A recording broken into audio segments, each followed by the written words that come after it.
Let's pay a visit to Mark's True Crime Corner. This is not a good neighborhood. I'm scared.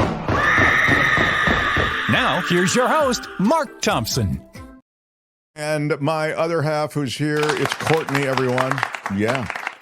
She loves the true crime. Can't get enough of it. Yeah, I do. There's no true crime scenario she hasn't become aware of in some way. Yep. A lot of people have sent you true crime stories. I know. I really appreciate it. Please continue to send them because I am always looking for cases, especially those that the listeners and viewers want to hear more about or would, suggest that we cover. So, Courtney, what true crime nastiness do you have for us today? Today I have an absolutely crazy story. It's beyond anything that I've watched or read about ever. I mean, it's truly We'll be the crazy. judge of that. What is the story about? The story is about a woman who goes to her family's home where every day she takes care of the animals in the morning. And so she goes to her brother-in-law's house to take care of his animals. And this is in Pike County, Ohio. And she goes to the house, knocks on the door. He doesn't answer. She goes inside of the home, the mobile home, and he is dead in the living room. And his roommate is dead next to him. And she is absolutely distraught and calls 911. Obviously, she's just walked into the body of a family member and another family member. They were cousins, this brother-in-law of hers and his roommate. And so she calls 911 and 911 says, get out of that house. We're coming. Get out of the house. And thank you, Albert. This is a map of where Pike County is. It's so small. There's 2,000 people that live in this county. It's so small. It's not on this map. I had to circle it.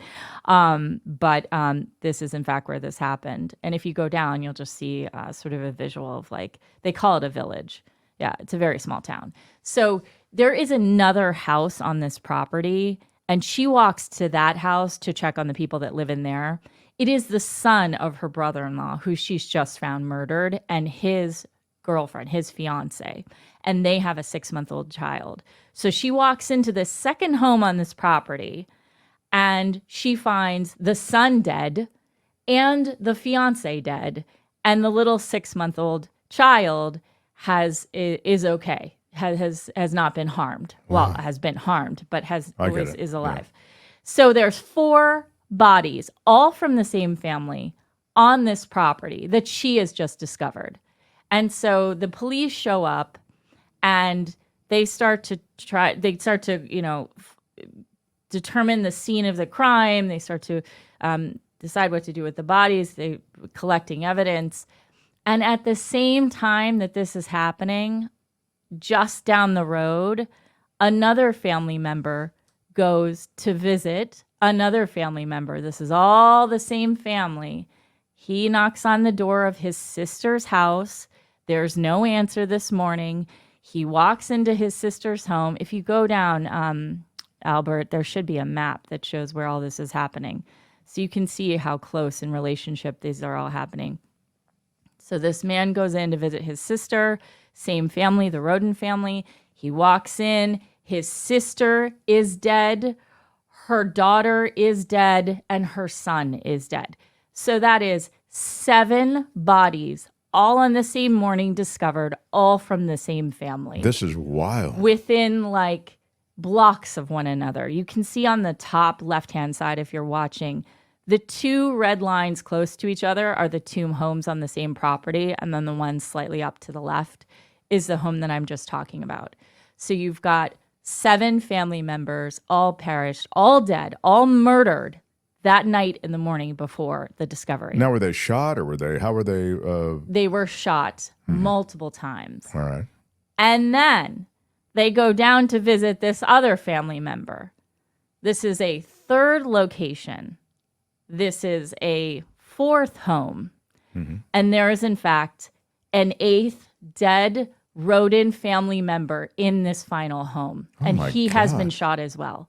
So 8 family members, all from the Roden family, discovered on the same morning, all to be shot in the head, some of them shot in the torso, all murdered the night and the morning before.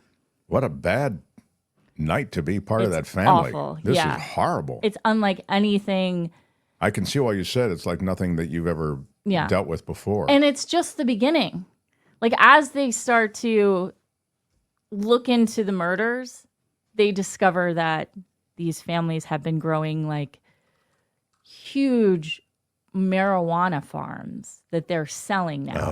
And so they start to explore, like, was this related to the Mexican drug cartel? This is it. Dave says this screams cartel. He says, wow. In fact, Look El at you, Chapo Dave. had he had some kind of representation in this area. But there were several cartels that had representation in the area. And it was alleged that they might have been working with the drug cartel, and that, in fact, but there was one key factor that the authorities said represented that this wasn't a drug cartel execution, and that was that there were several children who all were saved. They weren't killed. So there was a 6-month-old baby at the second home that I was talking about earlier. And then there were 2 children in the next home that was discovered. And those 2 children were saved. They were not killed. And so the authorities thought that this wasn't, in fact, the cartel, because the cartel would have just killed everybody. Oh, interesting. But it was interesting because they did not, it wasn't until they were investigating the murders, here's another map, that they, in fact, came upon that they had been growing marijuana. Now, there's a couple slides that I pulled just to show the enormity of this impact. I mean, imagine going to 8 funeral services for your family. I mean, it's extraordinary. Yeah. The generational harm and the generational effect that this had, not only on the family, but on this community as well. Sure. So the funerals happen. They actually, if you go down a couple, Albert, they actually started to, this is one of the crime scenes. So this was the first house that they happened upon. Gary Roden Sr. was the owner of this house. Chris Roden Sr. was the owner of the house, and then Gary Roden was his cousin. So they were the first 2 found. If you go down, this was his mobile home. This is the front of it. If you go down, there's a couple more photos. This is another photo. The next home is... Thank you. This is the second home. This is his son, Chris's son, Frankie Roden and Hannah Gilly. They were the ones that were 20. They had a 6-month-old. They were fiancés. They were, in fact, murdered in this mobile home on the property. If you go down, it shows you the next home. This is Dana Roden. She was the ex-wife of Chris. And then her daughter, Hannah, and her son, Christopher, very young, all murdered that night. Same night, same family. And if you go down, this is their garage. And if you go down, there's a couple more photos. And then there's a photo of Kenneth. Yeah, this is how many ambulances had to line up to collect the bodies when they found them. And the next photo is actually, there was so much evidence that they had to move the homes from the properties into where the headquarters of the police were to conduct a thorough enough investigation, because it was so many crime scenes all at the same time. In a small town like that, who does the investigation? I mean, it's like a one-horse town type thing. You know, it's generally the State Bureau of Investigation. Okay. It's also the county and the city. So they brought in heavy police hitters, and sheriff. hitters, detectives. But in fact, so they move all this in. The next couple of photos are just some of the services, again, to show you the impact of the loss of this. This is Gary Roden. He was the cousin. If you go down, this is Hannah Gilly. She was the fiance. And then there's a couple more photos. They actually had all 6 family members of the Rodens that were not Gary, who was a cousin, and was not Hannah, who was a fiance. They all had their service at the same time at this church. And so the next couple of photos will show you just the impact of what had to happen to bury 6 family members at the same time. Wow. Yeah, it is extraordinary. These are the 6 hearse all driving to where the burial was. So they start the investigation. As I mentioned, there was the marijuana farms. This is some of the marijuana farm stuff. There was, they were also shipping cars. So they were buying used cars and shipping cars. When I talk about marijuana sales, I mean like almost $1 million in the sales and the transactions that were happening. Within. Right. It wasn't just like a It's bunch not of plants a small that grew thing. out back. But there's really there's no leads. No one's coming forward with any leads. The cartels is really not something that they're pursuing because they don't see it as a viable suspect for this. And they start to investigate a family called the Wagners. Now this takes a little bit of time, but one of the Wagner sons, his name is Jake. He had a baby with one of the people killed, Hannah. She was a 19-year-old daughter. She was in the third home. And they had a baby named Sophie. And the Wagners owned a place called the Flying W Ranch. And the Flying W Ranch had 2,000 acres in this little small town. And the woman who owned the Flying W Ranch was the matriarch of the family. Her name was Frederica Wagner, and she was the grandmother of this boy, Jake. Okay. And Jake is I don't know, he's like in his early 20s. And she was very wealthy. She was worth like $4 million, which in this particular part of the country, and especially within Ohio, was a lot of money. So she had some power, she had some influence. And this family was very insular. So it was very hard to kind of break into this family. They homeschooled their kids. They were ultra religious. I'm sure that comes as a shock. And they didn't like a lot of outsiders. But what they were doing was they were trying to match their two sons, so Jake, as I talked about, and another son, George. They were trying to match them up with women so that the women would have babies, they would have grandchildren, the family would continue on. And then they would basically try to control the lives of these girls that they were having. And I say girls because when Hannah had her child with Jake, she was 15 years old. Oh, my God. And this happened in 2015, 2006. So they were young. But it was recent. And so this is what was happening within this family. They were very controlling. Ohio. This is rural Ohio, Pike County, rural Ohio. So they start to investigate the family. If you go down a little bit in the investigation of the family, if you go down, there should be like a couple visuals if you're watching. Yep. So this is the mother. Her name is Angela. Sad that the crowd has gone against him. Sorry, go ahead. Oh, so this is the mother, Angela. And when they are investigating the Wagners, they conduct a search of their various homes, including the Flying W Ranch. And what they find at one of the homes is a receipt. And that receipt shows a purchase at Walmart. And why this purchase at Walmart is important is there is really only one piece of evidence at the crime scene, and that is footprints. And there are two footprints. They are both left foot footprints. One is 10.5 and one is an 11 size shoe. And those footprints came from a certain tread, and that tread is a shoe that was only sold at Walmart. And so after months of planning this murder, the Wagner family did not throw away that receipt. And that is what started the unraveling of this entire murder investigation. And you can see here, this is the unique tread of that shoe. And so they pull in Angela and the rest of the family for questioning based on, they had done it before, but they pulled them in again based on this receipt. And obviously now they were tied to the shoes that were at the murder scene. Now, let me just get this straight. This is it's clear the murderer wore these shoes. Mm-hmm. And it's clear she bought them. Wow. And she bought them in the size 11 and 10.5. And she bought them the day before the murder happened. And they pull her in and she says, well, they were kind of old man shoes, so I threw them away. And it's like, well... You just purchased them. So you really didn't think through this justification, did you? You're sort of flying by the seat of your pants here in this. And then it starts to unravel. And so they find that they had made other purchases in the weeks before the murders. They purchased something that jammed the cell phones of the family so that if anybody woke up while they were perpetrating the murders, they would not have been able to call 911. They found out that this woman here, if you're watching, you can see her. Her name is Angela. She is the mother of this family. They found out that she was stalking one of the mothers of the children that I mentioned before, Hannah Roden. She had the baby with Jake. She was stalking her, and they wanted custody of this daughter. This daughter's name is Sophie. They wanted custody of Sophie, and Hannah was not willing to give them custody. And if you go down a little bit, there are a couple of Facebook messages and text from Hannah. If you go down, thank you.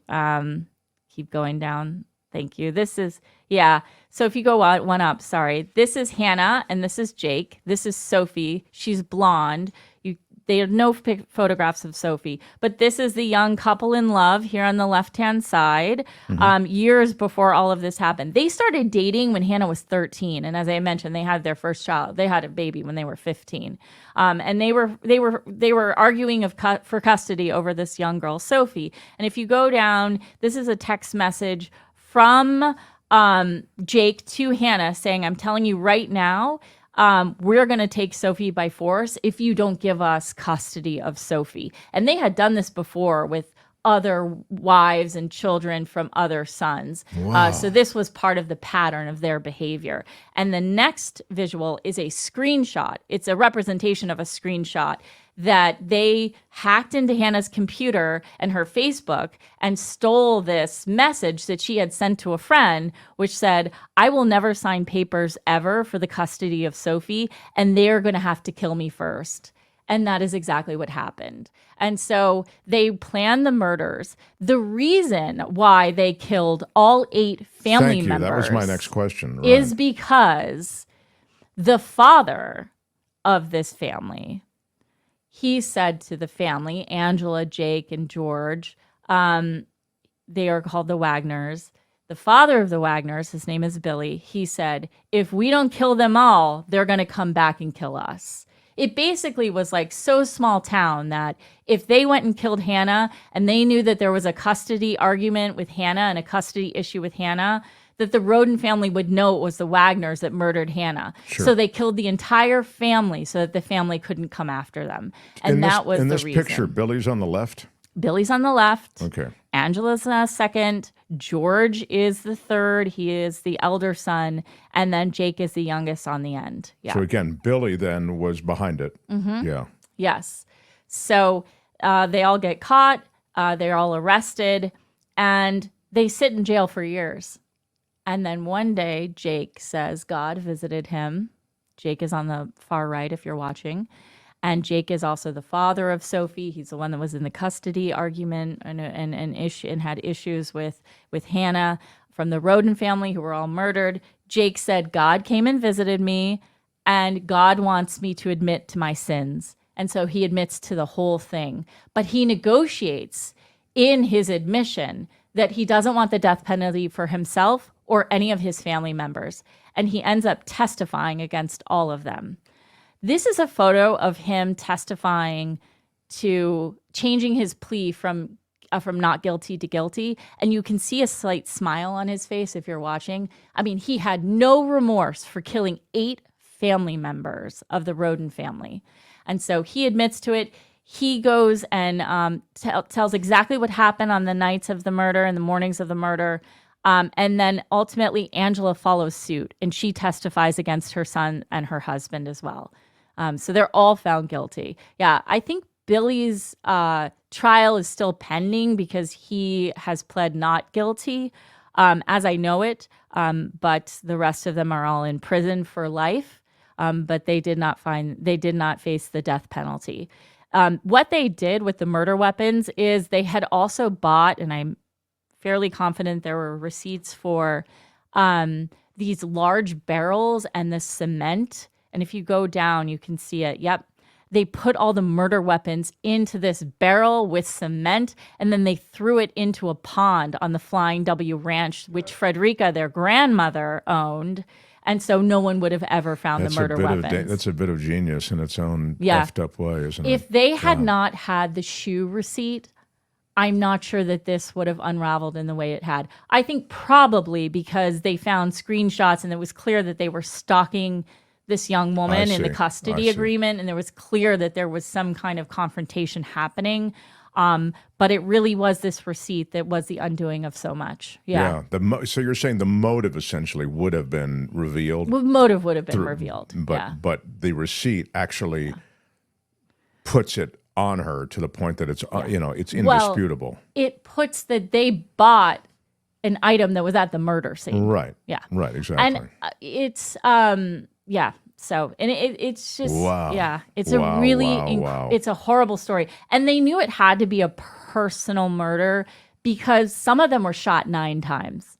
And that's just not what a drug cartel would have done, right? Potentially. Interesting. Yeah. So Wow. it's a fascinating story. There are several podcasts that feature it. And then I watched a documentary that is on Peacock about the Pike County killings. So wow, very disturbing and intriguing. Yes, yeah, and a riveting story, well told. I put in this is some of this little boy up here. If you go up, he was in the second home where they discovered the son and the fiance. This little boy was there.